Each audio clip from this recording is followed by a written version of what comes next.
welcome to your weekly interval. This is the Best Damn Nerd Show. I am your host, Microphone Alchemist James Kincaid. With me tonight, Imperial Commissar Jeff Budd. Keep it down, dude. I'm reading.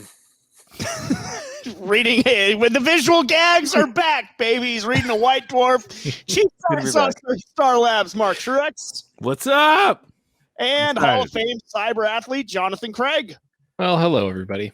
How's Valheim going, John?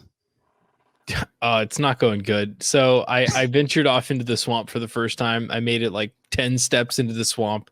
I was surrounded by enemies and I died. And I was so far from my home that I just haven't ventured back to collect my things yet. I just logged off on the spot, and I don't know if I'll ever go back. Honestly, like I that might be the end of my character's run. I had noticed. It's fun in like a. You have to do chores and you have to like there's a bedtime and things like that. Yeah.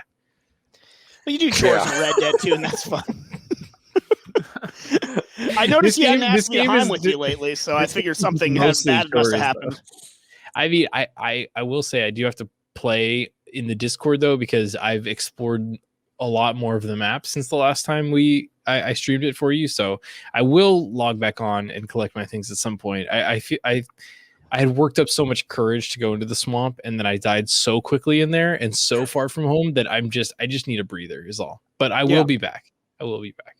Good. Well, I look forward to that. And you mentioned the Discord, bestdamnnerdshow.com/Discord if you want to join in as well. How are the rest of you guys doing? Mark, what's new with you? I am deep into reading Secret Wars right now. Actually, the old 1980s crossover event from Marvel. And why are you scoffing at it? I'm not scoffing at it. I don't know, your face and tone. Before. I'm excited about it. I mean, it's not as good as the God Wheel from Ultraverse, which you can hear because they got to stand about. On the shoulders of giants. It wasn't exactly an original idea. You can hear all about the God Wheel on the Ultra Monthly podcast. New episode number 33 out this week. But jump on now. But no, Secret Wars is good. The whole thing I do now for you guys. Yeah. So far, it's pretty good. I'm only about 4 issues in, but that's my little treat for myself this week. Ultra Frank. Well, I'm glad, Mark. I hope. I didn't realize it was written just to sell toys, or at least that's what the introduction from Tom DeFalco is kind of like. Is like they needed a new toy line, and so they those wrote were the first superhero toys I ever had. Were the Secret Wars toys, and that's super cool because like I look back on that toy line, I'm like, yeah, all these characters are in there, and interesting, just because I'm not well versed in the Marvel of the later years. Or earlier years, however you want to look at it, but that the Iron Man was actually Rhodey. Yeah, it was Rhodey at the time. Yeah, that's pretty neat. So the first Iron Man action figure is actually Rhodey. Yeah. Well, it's not the first Iron Man action figure, I don't think. No, there are older Iron Man action figures, but like the first one's from like probably our lifetime. Yeah. Seminal. You know how exciting it is to have a Kang the Conqueror action figure? There's not a lot out there. The Absorbing Man. Did he ever get one? I have an Absorbing Man action figure, but not from Secret Wars. Yeah, but that was pretty cool. And then I like the lady bad guys that they introduced, Titania, and what's her name? Like Flama? I already don't remember. Oh, it's like Dr. Doom just all of a sudden like I'm making Volcano. lady bad guys. It's like where did these ladies come from? You didn't have any volunteers. Keep reading. Okay. Yeah, keep reading. I'm coming on. Yeah, no, please criticize the story before you finish it. Hard-hitting things on this side from the 80s. Victor Von Doom doesn't just make people materialize. He's got a plan. Well, he got brought faith, there. Mark. He got brought there from the Beyonder. I haven't seen him bring anyone with him in his pockets. I'm just Jeff, saying, what have you been it up just to? Comes out of nowhere. Well, I've been debating Mark about the Secret Wars. That's why somebody's got to hold the line, especially the guy who loaned it to him. I loaned it to him thinking he was going to enjoy it. It's superhero history. I am enjoying it. Okay, I'm glad I am enjoying it. It's a great collection of characters. It's great. I like that it's Smart Hulk. I thought that was a newer concept. Oh no, Bruce Banner in Hulk's body. He's like, hey, I have speech and brain. All right. That's basically how the story went. Yeah, that's and Magneto bangs Wasp. What's that about? Keep she was reading. single at the time. He was single at the time. Both Dude, attractive. he was just like, two hey, I consenting kidnapped adults. you. You want to bang? And she's like, well, it's like, Well, I don't know. We're okay. on this alien planet. Let's, Yeah. sure. It was in the matter of 2 panels. She went from absolute disgust to F it. Let's do There's a it. thin line between love and hate. Also, there's only like 12 issues. We got to get going here. Yeah, we don't have time for the this. story. It brings questions. I think it's a problem with kids nowadays anyway. Too much hesitation. You know what I mean? You just got to go for it. Make your move. Jump right in. You lose more money with indecision. That's true. All right, moving right along. Jeff, you got anything else? Any current affairs you want to talk about? No, I mean, wait, you want me to talk about the No. vaccine? No, you don't have to. I mean, no. if you start It's out flopping, of the bag now, I guess. if you just start talk about flopping and Ultra twitching, Monthly. I'll inform people. Wait, was that Mark? I was injected up in Anaheim, so I've got the the Disney vaccine. Good. Ooh, the Mickey Smart Mouse. That's why I was going so hard for the Bad Batch. Did you All at right, least well- did they at least give you a funnel cake on the way out? No, they had some soda, which I believe they had at Mark's location as well too. We didn't have any soda. Oh, They were like, really? get back out in the rain. Go home. They make you sit No for soda at my location. 15 minutes to make sure that you weren't like flopping all over the place. Something tells me that's Oh, not they entirely definitely- accurate. They definitely made us sit in this like high school gym for 15 minutes and watched us and make us watch these videos of like side effects. And Yeah. there's no free Oh wait, we didn't have to soda. watch videos, but yeah. I take what is free it? soda. I was at the Anaheim Convention Center, which is great because it's WonderCon time anyway. So it's where I would have been if we didn't have to do all of this. It's so weird, just like walking through there, and like I was telling Mark, not seeing like the old racist Looney Tune cartoons that they would play, or it was Tom and Jerry, and then everybody in the audience was uncomfortable, and then the guy had to come out on mic and defend it. Very, Yeah. very. Lots of Not a characters good look. getting Of like all the Tom blown. and Jerry Yeah, cartoons to play, that's you a tough pick that job. one. That's on them. That's their bad. All right, I want to circle back to something to kick things off here that we've fallen away from, and that is our bracket battles. And being that the actual March Madness that inspired them is currently going on, I figured what a time to circle back to it. And let's go back to Mortal Kombat versus Street Fighter, which was an exciting one that really caught on in the Discord in terms of anticipation. And then we just sort of abandoned it. So I wanted to kick it around some ideas so on many how this BDNS projects. absolutely. But That'll be this podcast in like 6 months too. so. let's not. Again. Hey, come on, yeah, for like the 10th time. But I want to talk about the Mortal Kombat versus Street Fighter bracket and sort of just settle out how we want to do this. We're thinking heroes versus villains. So a 32 combatant bracket. So there's Sounds gonna be right. Sounds 16 like the right villains. 16 heroes. The heroes all on one side vying for the right to face the last villain standing. I don't know. Because I get that you have 16 heroes on one side, whittling it down to the best hero versus the best villain. I kind of feel like if you're breaking it up into your coordinates, right? You can have one side being the 8 heroes of Street Fighter and then the 8 heroes of Mortal Kombat. So you find out who's the best on that side, make them compete. So that way, ultimately, the finalists on each side of the brackets, it could be a Street Fighter versus Street Fighter, a hero versus villain. It could be a Mortal Kombat hero versus villain, but kind of arranging out. Or it could be villain versus villain. Or How is that hero. any different than what James had said, though? You're talking about having all the heroes on one side, all the villains on one side? Isn't that what you just said? No. That's what it's half and half. So on one side, you have I see hero what you're Street saying. Fighter, villain Mortal Kombat. And then the other side of the bracket to get down to the final two is So the your opposite. your potential final matchups would be Street Fighter hero versus Mortal Kombat hero, Street Fighter villain versus Mortal Kombat villain, or one hero from one and one villain from the other. Mm-hmm. Yeah. I feel like this is a tricky situation because I thought the narrative was basically the heroes. We're trying to defeat the villains. Yeah, we're trying to defeat the villains. And it's like, what if you ended up with like M. Bison villains and Shao Kahn in the end or something like that? Mm-hmm. That would be a weird. great matchup. But Would be great. And Shao Kahn is smashes ass. if you have all villains on one side and all heroes on the other, that might be a matchup that you just get on the way to the grand final. So that's what we got to think too. Are we robbing the bracket of great matchups on the way to a grand final if we do something like that? Or do we just write a fantasy battle of Ryu versus Shao Kahn now and save everybody some trouble? I do think that will be that's what I'm hoping for the finals. Will be if we do this thing in our completely non-rigged Unless- tournament. Stryker versus Rain. I'm just saying there's the outside chance it could happen. God, I don't want Stryker making this tournament. Stryker's making the tournament because, okay, you said He's the only one that brought a gun. Sounds great. What about 64? Twice as good.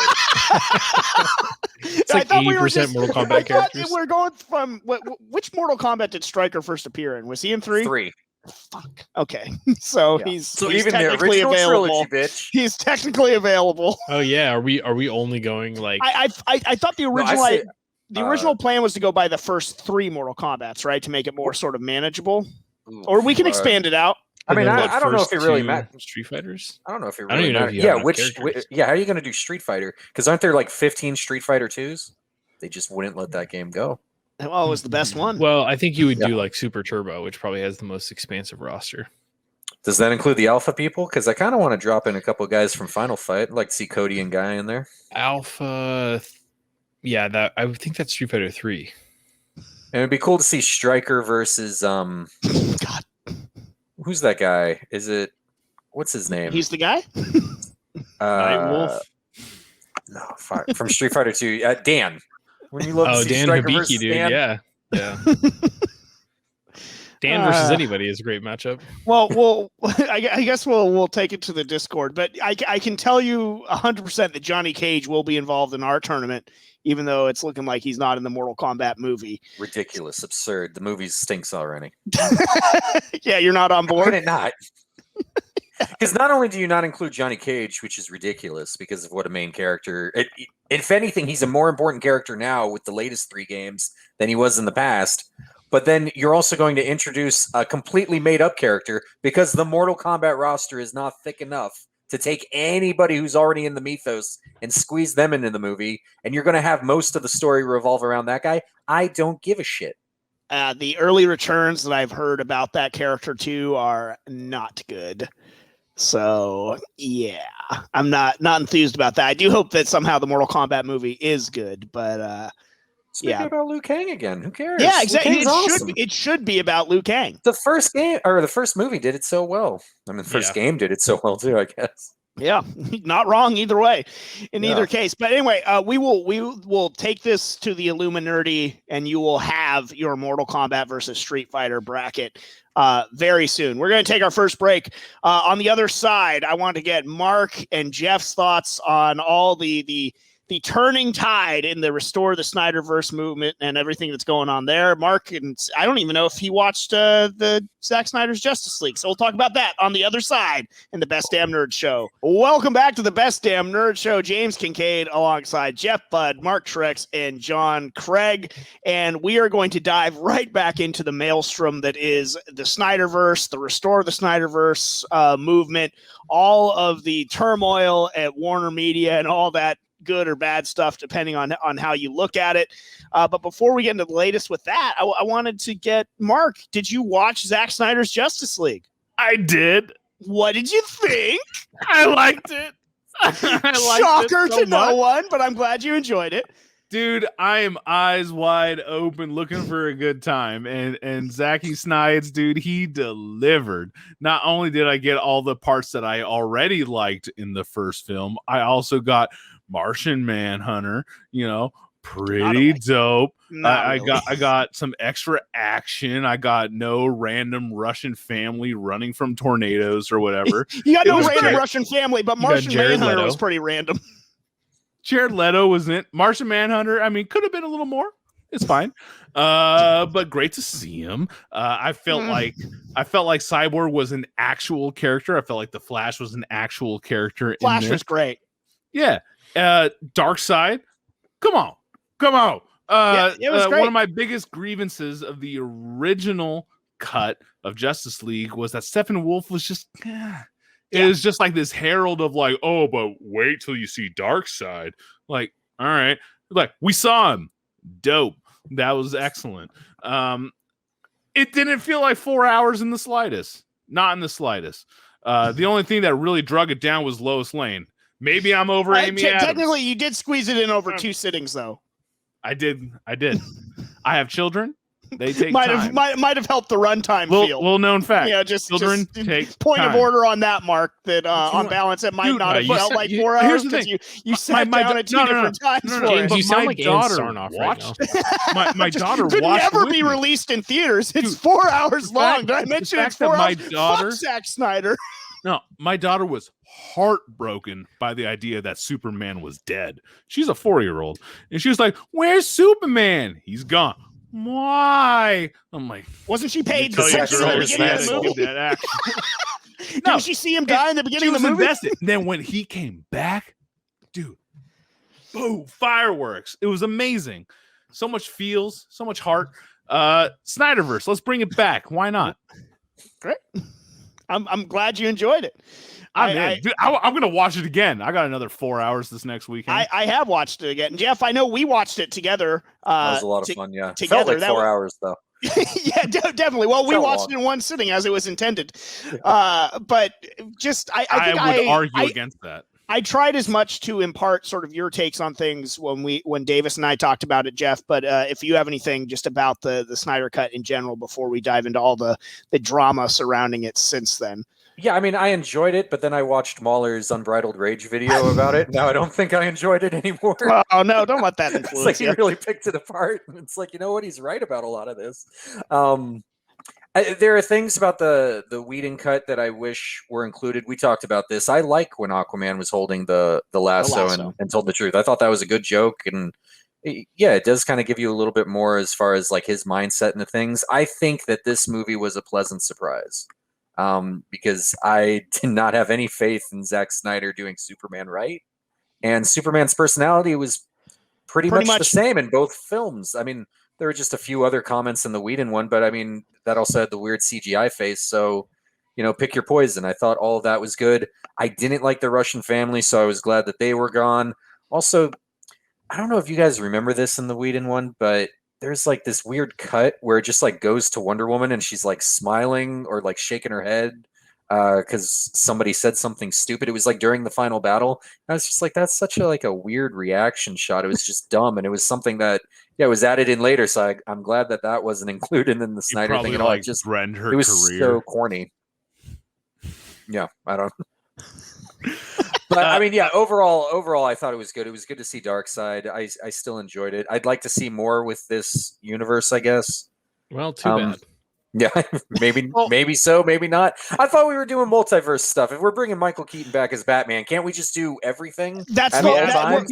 That's the whole point. Like, why would they say not to do this? Why would Ann Sarnoff say that we're not doing it when it's like, yeah, we're doing the multiverse stuff. So why couldn't this just be a part of it? One of the rumors now is that the Flash movie is going to kill the Snyderverse, like that whatever timeline stream they close up. I mean, they could punch a Flash movie that was already going on and had nothing to do with the Snyder universe at all. All of a sudden, it's going to kill the Snyderverse. And the beauty of a multiverse is that you can pick it up and leave it whenever you like, want. Yeah, exactly. Flashpoint Paradox, and then it's slightly like the New 52 or whatever. Yeah. I don't know. We'll see what happens there. Mark, to that end, like I feel like Ann Sarnoff just didn't need to say anything. Like, if you're not you don't have to declare that the Snyderverse is dead. If you don't want to do another Snyder movie for a second, just wait a second. But yeah, exactly. Why are you going out and saying that it's dead? Like that's the worst thing you could do. I know we've just let it lie. I know we've talked about this a bunch on YouTube already, but yeah, why do that? Why aren't they at least taking a moment to celebrate the fact that it got released? But they're not even doing that. They released it and they're like, all right, that's out of the way. Now it's done, so you guys can stop. And we're never doing about it again. The numbers that they're doing are incredible with the Snyder Cut, but she didn't even want to celebrate the fact that it was successful. It's insane to me that's the move that they're making. Maybe she's not meant long for that position. Dude, that's what we're saying, Mark. Corporate warfare. Yeah. Yes. Yeah. It is. It'll turn around. And she's become the greatest villain in the DCEU right now, dude. With that piece that she did for Variety, she has a target firmly painted on her. And dude, she's just getting knocked around. It's better to just say nothing. Just say less, Ann Sarnoff. Just say less. Like whether or not you guys are going to do another Snyder movie anytime soon, just don't say it. That's it. That's the solution. Kill it, revive it, whatever you got to do. Just don't go out and do an interview 3 days later saying that it's not coming back. Give us the Ayer cut. God damn it! Now I want it out of principle. Yeah, there's a movement coming in April though to restore the SnyderVerse. Yes, it's going on right now. There's a specific day I thought where everyone's supposed to like spam the internet and take it. Is there? If I did my research, I would tell you what that day is. Hold on, someone commented on one of our videos with it. Let me pull it up. Yeah, and Davis was talking. There was a lot. There was actually a lot of comments of that day. Restore the SnyderVerse. Let's see. It's like April 12th or no, that's my anniversary. Another important day. Okay, I got it. All right. What is SnyderVerse Day? Pastor I knew there was Donka. something important about this day. It's like, gotta remember. Joe's just like, Mark, you ready for today? Oh yeah, I'm ready to restore the SnyderVerse, babe. I'm hashtagging all day, girl. Don't worry. He's like stretching his That's thumbs. how Mark's marriage ends. Hey, but at least he might get another movie out of it. Restore the Truex-verse. God damn. Go ahead, John. So Pastor Donka on YouTube says, Ready the Armada on April 19th, 2021 at UTC 2:14 p.m. We will trend. Restore the SnyderVerse. # worldwide. Exactly 1 month prior to Warner Media upfronts. Our target is set at 2.14 million tweets. There it is. Okay. All right. Wow. Get Okay. after it, Discord. They want to break the record that they already set.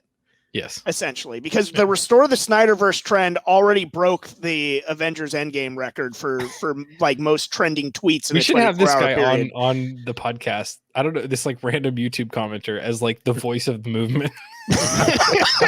Yeah, he's heralding. He's just going around to channels heralding. Actually, one thing that sometimes I people have greatness thrust upon them. So after we did a couple of these SnyderVerse videos on YouTube, I realized that like there is a group of people on YouTube that is just going around to every video that posts with that hashtag and commenting on it. Like they're actively seeking out this to just amplify and make it better. So it's like the old YouTube videos where people just comment on every video about how much Justin Bieber stinks. So it's just exactly. So with that being said, and this is an announcement that we're announcing to our fans for the first time ever. Of Justin Bieber. Whatever. Our show is now 100% dedicated to the SnyderVerse. It has to be. We've been branded. We're not doing content on anything else at this point. That's from now on we're doing this. We're just I'm in. Yeah, kind of converted the podcast into doing it. Mark, you took a couple weeks off, and we're more in the tank for the DCEU and the SnyderVerse than ever, man. This is your dream come true. It's the best. Finally worked, Mark. I love it. And let's just talk about that intro scene for Wonder Woman in Snyder's cut. The foiled bank robbery suicide no, thanks. bomber. It wasn't my favorite part. Oh, it was so good though. Sucked in both. I was not a big fan in either one. Way better now. The way those heads went splat. Come on. No, the animation of her blocking the bullets looked goofy in both of them. Dude, you just the don't entire like a woman in premise power. is just dumb. Didn't like it, and I've liked Wonder Woman in the DCEU. Other than Wonder Woman 84 was not good, but she made heads go splat. It was great. Thanks, Mark. Maybe it would help if I watched it in 2 sittings, but I didn't. Watch it as Zack Snyder intended. First of all, about watching it in 2 sittings, it was designed to be at least in 6 sittings. The fact that they put in a title, Part 5, Part 6, with captioned headlines in between. That doesn't mean they want it in different sittings. Dude, no. How do you watch Django Unchained then? Thank you, Jeff. Django Unchained was in 4 hours. Okay? Or no, I'm sorry. What was the other one? The Hateful Eight. The fact that SnyderVerse Eight? came and went as a 2-parter, a mini-series back and forth because of whatever the studio wanted to jerk around Zack with, okay? He still came out with a quality product. He put titles in there, and it should have been given the breath in between quality episodes. Product. He put titles in it, guys. Yeah. Because he was working towards one end, and then they changed the goal lines on him. Dude, fuck the studio. All right? Zack Snyder's a god. I think great that's what title for a everybody said. YouTube video. You just sort of summed everything up. Fuck the studio. Local man The studio said, fuck you. Studio. What do you think of that, Mark? Fuck you and fuck your anniversary. Just saying. Just saying. They're can going to we- show up a titles- week early. Titles, they should have released it out in installments. Can we start a petition to change the SnyderVerse day to be Mark's anniversary? 2 birds, 1 stone, Mark. Yeah, both over with. Oh my goodness! You could fit the hashtag into your grateful post on Facebook. Really would appreciate it. The best thing that happened in my life was when I got married. The second best thing that could happen would be to hashtag restore the SnyderVerse. Somehow Snyder knew.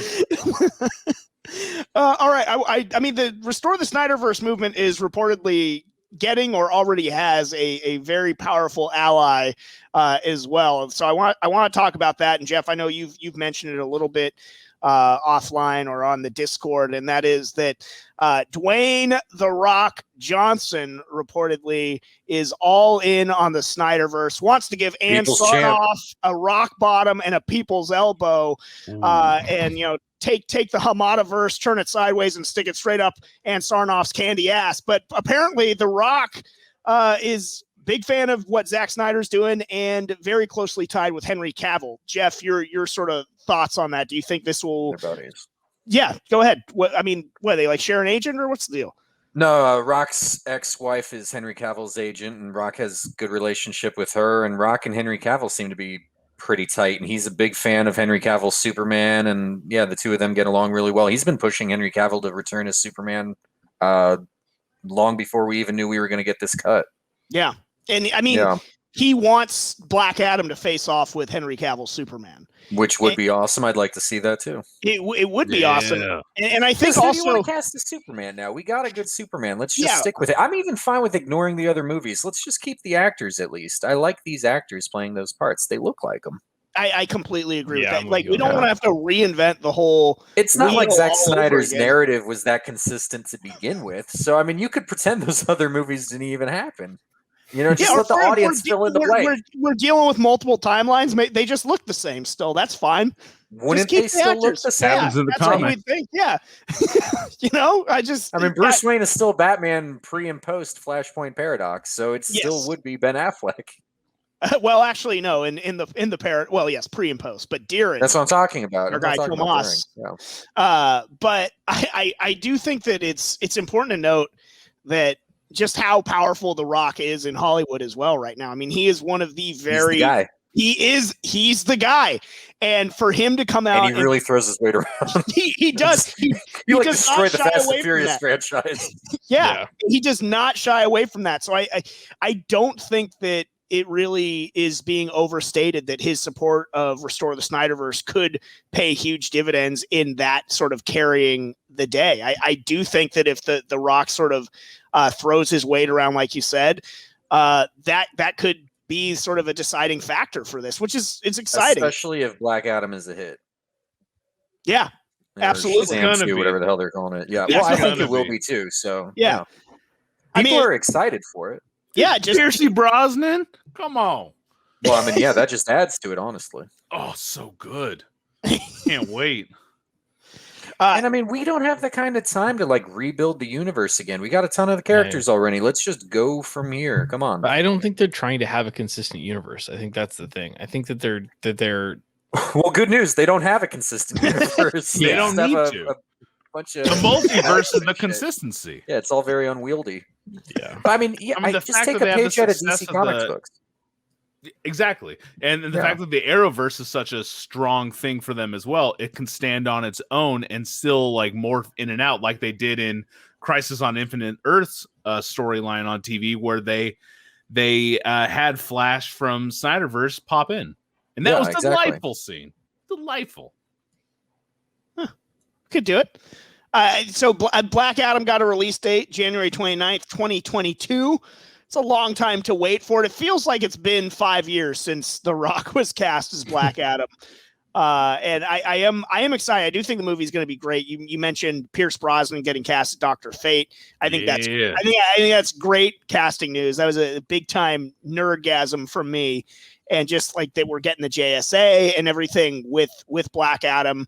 I'm excited for that. Mark, extrapolate. What are your feels for Black Adam and everything moving forward?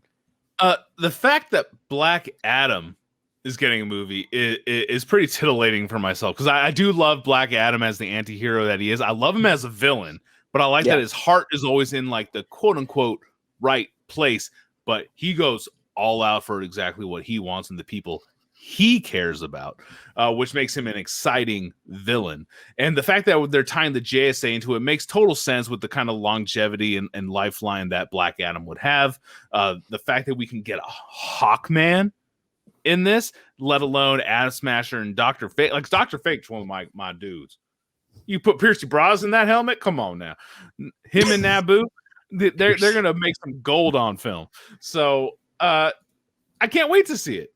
And because I remember last summer, it was the DC convention, and they were doing the video edits for Black Adam, and I think they had Atom Smasher cast and like maybe Cyclone, and that's it. And not like I'm loosely connected with Cyclone, like I've read some of her JSA stuff with Jeff Johns, and it was good, but like it was just kind of formulating. And the fact that we're not even a year from there, and like, yeah, they're starting principal production, they have a full cast lined in, and we have a release date is exciting. Because I mean, we always got to keep in mind, I mean, now is the time where we get so much information about a movie's production so far in advance, aside from like just seeing a trailer and realizing something's happening.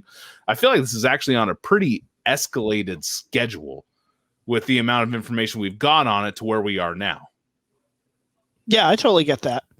And I'm with you. I am very titillated, as you said, for Black Adam, and to see what The Rock does with it. I'm ready for it. I do feel like it's been a while for us to wait to finally see him take to the screen with it. Jeff, where are you at on Black Adam? I don't have an opinion. I don't really care. All right. Do you have an opinion about the Restore the Snyderverse movement, maybe taking a page out of Disney's book and bombing the Godzilla versus Kong reviews, apparently? is the Restore the Snyderverse movement getting a little militant and attacking Godzilla versus Kong? I know it's on our list to watch, but I immediately thought of you because I was like, this isn't a good look, guys. Come on. You know. Who's reading Godzilla King Kong reviews? Like, come on, you know what this movie is. I know it's a piece of shit. I'm still gonna go see it. Casualty of war, James. Casualty of war. Had to be done. I kind of feel like that is everything for the Snyder cut. All right, we have no choice. Yeah. Everything must be sacrificed. Nothing is over. God, dude, I want a good kaiju. I honestly don't have a problem with it. I like the idea of them just bombarding everything and doing that stuff, kind of like what the people are doing with the Gina Carano firing and stuff. So yeah, if enough people want it, make some noise. Militarized fan base. Can't ignore them. I think this is like definition of you, not like Kong, but this is the definition of toxic fandom. By the way, what is that? This is the definition of toxic fandom. Well, it's like kind of like what John was saying. It's like, you gave them the Snyder cut in the first place. Give them an inch, they're gonna take a mile. Where does it end? Maybe that's why she was shutting it down. It's like, yeah, we gave you your movie. That's it, though, folks. Don't think that we're gonna completely bend over backwards. Give a mouse a cookie. You can't. You can't. This is my problem with the whole like accusing people of being toxic fans and all this. Is like, you can't have your cake and eat it too. You can't like make movies about these worlds that have incredibly passionate communities and incredibly dedicated communities to the cause, and then when you fuck them up or do something that these people don't like and they criticize you for it, turn around and be like, nah, they're just toxic. Yeah, it's like, no, maybe you're the toxic one for even stepping your foot in this arena and disrespecting the community like this. Maybe you are the toxic one. And aren't we also supposed to just be like driven by profits because it is a business? I thought once AT&T like bought Warner Brothers, it's like, okay, just follow the money. And if people are watching the Snyder cut, that's why AT&T are the ones applying that pressure to continue on with it. Everyone has their own pet project. So I'm fine with it then. And I think I mentioned this on one of the YouTube things. Like, the problem is HBO Max's subscribers are very, very low. And when you compare their monthly subscriber base to the amount of money that a film like that costs, and especially when you look at obviously how much special effects and edited material they left on the cutting room floor, they wasted a lot of money on that movie, on the theatrical version of that movie.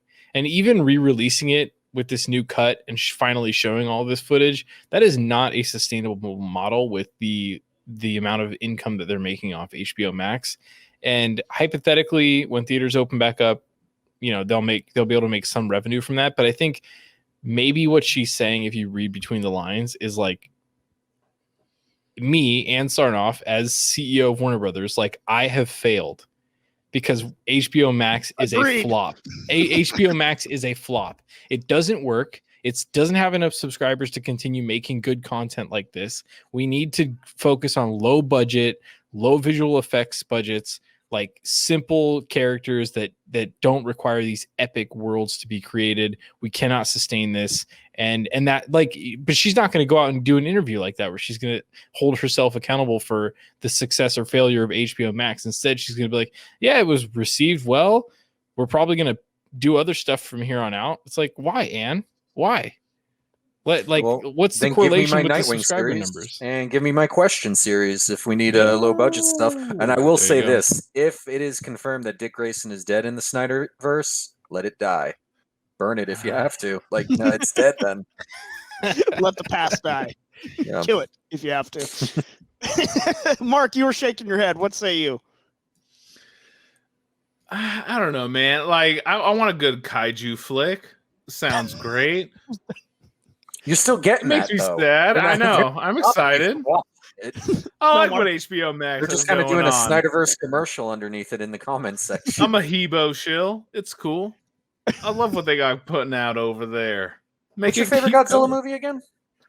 Dude, I don't know. Zilla with Matt Broderick before he hit that lady. I don't know. Oh my God, that was long after he hit that lady. Before I knew about it. But it was before we knew about it. Yeah, I was gonna say that news didn't reach the Shire for a long time, Jeff. Mark and I were unaware. I don't know, man. I got nothing to contribute. I'm just excited. An apologist over here. I want more HBO Max. More HBO Max. Keep it going. Anna raise. TV shows of the streaming wars. AT&T and Jason Kilar are pro more HBO Max, and Sarnoff is the one that is, because she's Warner Media Studio. She is not so pro HBO Max. Yeah, I mean, like, having the movies on there is rad, given current circumstances. Otherwise, I'll go to a theater and pop some corn. Otherwise, like, give me just the original content shows they got going on and all their beautiful back catalogs of things like the Batman the Animated Series. I'm into it. A lot of Adult Swim stuff on there too, which I appreciate. There's a lot of stuff. Pay me, HBO. But, you know, aside from that, like, I don't need new movies on it. That's fine unless they want to do like special limited series, just like HBO always did. HBO always had good content. Sopranos, still great. Mm-hmm. By the way, Mark, this is the last thing before we go to break. Something completely different. I watched the Last Blockbuster on Netflix. Yeah, I did too. Did you? What did you think? It rang so true. Just those fucking murderous bins of returns. For those that aren't aware, Mark used to work at a Blockbuster. So yeah, continue. Sorry, I've worked at many Blockbusters. Days. Yeah, I worked for Blockbuster about 5 years through college and a little bit after, because you know the 2008 recession. Yeah, and I closed a number we call of it the them. Sarnoff recession. Yeah, I was one of the lucky few that was like, you're a good company, Tool. Why don't you go to the next store and you know, let them all go and clear out their merchandise? My God. So that was sweet. That was a nice hit squad gig. Oh my God. It was fantastic though. I got tons of great games. The thing is I love Blockbuster. I didn't actually let anyone off. I wasn't high enough up on that. But Blockbuster, it was fantastic. I love the old movie store. And the Last Blockbuster gave a lot of feels, like just them talking. If you've watched the documentary and they talk about those fucking asinine computers with their DOS programming, that is literally what we have. I still had just not but maybe 3 weeks ago, some other past employee that I worked with at one of the stores reach out like, hey, remember that stupid DOS program? That's fucked up. I felt like we grew up in a cult. I'm like, yeah, that's true. like having these weird like tools. Dude, that lady running the Last extension. Blockbuster, she has to keep those old computers on hand just to be able to repair them. That's insane. And like all the late fees, I remember like having to tell people out on date night, sorry, bro, you don't get, like the Last Airbender because you owe $1.25. Do you want to make a stink about it in front of your lady, or you want to pitch up $1.25? Like, it was weird. It was a weird time, but I loved I would pay it. $1.25 not to watch the Last Airbender movie. Yeah, I'd buy that for $1. 25. I definitely thought of you though, Mark. Knowing your backstory with Blockbuster and everything like that, and I mean, it seemed like it was a sort of a very unique and special time in your life and a place to work. And I know John was at Hollywood Video. I don't know Yes, he was. That's right. Hollywood gang, son. Yeah, I don't was know if you always got a to check Hollywood out the Video doc. guy growing up too. I was just thinking I got written up. I got written up there because I didn't. I mean, by the time I worked there, like it was a failing business, and they were trying to wring people out for every penny that they had, literally. So what they would do is they would make us ask people if they wanted to insure their disc, like insure their DVD for 25 cents per DVD, and people would be like, "Why would I want to do that?" And I'd be like, "I don't know." Like they're just telling me to ask you. And they'd be like, "So what happens? Like, what does that mean?" I'm like, "Well, I mean, if anything happens to it, if it gets damaged, it doesn't play, whatever." And they're like, "Well, couldn't I just like go out and buy a DVD and like put the disc in there?" I'm like, "Yeah, I mean, yeah, you could do that." That's gonna cost you more than 25 cents, though. Yeah, but I mean, in their mind, it's like they like if it happens, they either pay full price with a markup from us, or they just go to like Target and buy it on the discount rack or whatever. Like it was just a stupid upsell that they made us do always, and I got written up because I refused to ask people if they wanted to insure their discs. I was having to upsell the online Blockbuster, where it's like you have someone that's ready to check out. They're in your line. They have like 3 movies, 2 sodas, some popcorn, shit like that. They're ready to go home and actually have a good time. And I'm like, dude, you could watch these movies, or how about we sign up for this online program over on this DOS computer over here? You hang out with me for like 8 minutes, and I'll get you one of these 3 movies that are like 99 cents for free. Dude, and I sold a fuck ton of those memberships. Look at you, you're good. Look at you, good little salesman. Dude, it wasn't enough. But it wasn't enough. It was insane. It was like, yeah. Let me get you this 99-cent free. Come spend 8 minutes with me while your wife leers over there in the corner wanting to go home. What's interesting is Blockbuster, like they were mailing out DVDs for a period. Yeah, and games. It was great. Yeah. I never partook in that. It always surprises me that a company like Netflix or just name a disruptive company like that can come around, and people like the big companies that run the industry can't pivot quickly enough to beat them. Like Blockbuster, with all their infrastructure, all their inventory, all their cash, recurring cash, to be able to pivot and develop a program like that, they couldn't do it and beat Netflix. In the documentary, they talk about that a little bit, and that they were trying to do that, but some greedy corporate fuck was actually using like Blockbuster's money to finance his own illicit deals. Was brought in just to pay off other things. Yeah, in like the grand scheme. God. It was brutal. And then like switch over to Dish Network days. I was there for that, and it was just like, what the fuck are we doing now? Should have been in the documentary, Mark. Yeah, it's ridiculous. Instead, they had Kevin Smith in there instead. He didn't even work at Blockbuster, as far as I know. He made Clerks. By the way, I love that. You're right, Mark. You did. Yeah. I love that. How about that movie Tusk? Blockbuster has become this like quaint. It's Blockbuster has the same PR team as like George Bush. Like it's become this like quaint little video store.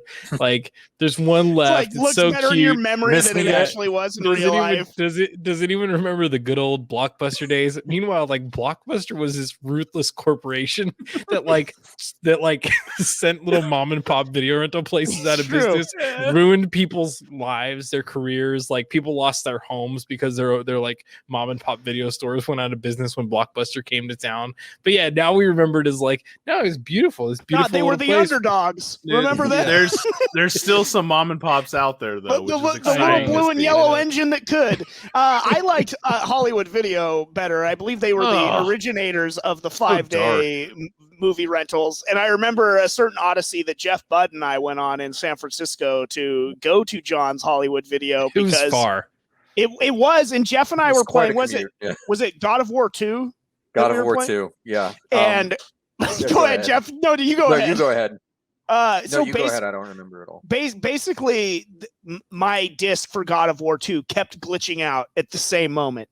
And Jeff, we must have probably reloaded the save over. I owned it. It wasn't working. But Jeff and I had spent like the day playing God of War 2, and it was super fun. But it just kept glitching out at this one point. And we must have spent an hour trying to just get the game to work at that point, where we're finally like, okay, we're just going to go rent it. We're going to go see John at Hollywood Video, and we're going to rent God of War 2. And it was an odyssey. We didn't know exactly. This was before I had a smartphone, and trying to figure out our way on the bus system that doesn't go multiple to buses, all pet shops in San Francisco, trying to find it. So we finally, against all odds, find our way to John's Hollywood Video. We rent God of War 2. We find our way all the way back to my apartment. We put it in, and literally we had beaten the game. It was just the last cutscene that was glitching out. There was no more gameplay left to be had in the whole fucking game. It was such a fail of epic proportions. Shut up, Mark. Was the journey fun? At least that was the Hollywood Part Video of the journey is getting to go through the aisles. Hollywood Video on Geary Street down there. So I had a car sophomore year of college, but then it broke down at some points. Then I didn't have a car for a while. And I was commuting there via bus. It was like a 45-minute commute one way. And then I was making minimum wage. And then I would come home after making, $45 for the day or whatever. It'd take me 45 minutes to get home. It was a depressing time, dude. And then from there, I transferred to the Hollywood Video in Daly City. And the store manager there would the first couple days, he was very intense about the upselling. Very intense about the upselling of the damage waiver or the insurance, and also candy upsells. Yeah, 2 for 3s. So when I was doing checkouts, he would something for everyone. Couldn't afford that, Mark. He would stand at the candy rack and like give me notes after I helped customers. Like he would stand at the candy rack and like kind of peer over and like watch me to see how I was handling the customers. And then he would like come over and give me notes, but he had like, he was a strange guy. And so he would do it in front of the next customers. It's like they got a bunch of crunch for $2, but for an extra $1, they could have gone some sour Skittles too. Don't you think they want a little something fruity in their life? Exactly. Yeah. Do you know what? guy? He's right. Yeah. He's right. Yeah, it makes sense. So after like a week of working with this guy, I cracked and I just called in one day. It was like, just take me off the schedule. I'm done. It's kind of like BOGO at Jamba Juice. BOGO at Jamba Juice almost broke. You have a track record, sir. I do. Track record. Those are the only two, but you remember them well. I do want to just say, in watching the Last Blockbuster, I do kind of miss the video stores and going to pick out the movie. And it was something that in watching it as a child of divorce, when my dad would pick me up after work on Saturdays, we would go to Blockbuster or Hollywood Video, but usually Blockbuster because that was what was closer. And we would pick out a couple of movies and like a video game for, we had our own like little movie night together. And then we'd go get like Taco Bell or some other kind of junk food and some popcorn. And we would make a night of it, and it would continue on, for the next couple of days until we were finished with those movies. So it definitely, they're very nostalgic. And I do think that the Last Blockbuster in many parts of it hit on that nostalgia. I mean, they talk about even just like the smell of the store, the feel of the VHS holders that they were in, the sound that they make and everything. Just saying, I've cleaned up so much piss in the Blockbuster. I'm trying to end on a nice moment, Mark. I know, but like not even in the bathrooms, just in the middle of an aisle. I saw a girl Papa squat and just go.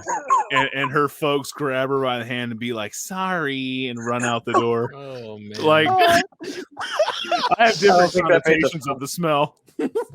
Oh my God.